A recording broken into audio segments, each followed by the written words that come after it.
সকাল সকাল একটু মাছ কিনতে বেরোলাম, বাজার যেতে আর ভালো লাগলো না আজকে, তাই ভাবলাম পাড়ার থেকে একটু মাছ কেনা যাক। দেখি চলো কি মাছ পাওয়া যায়, দেখি কিনি।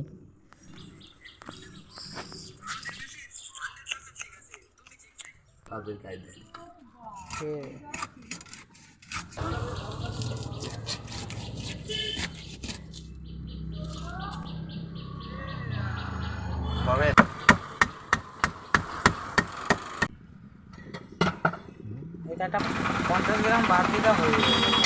50 গ্রাম বাদ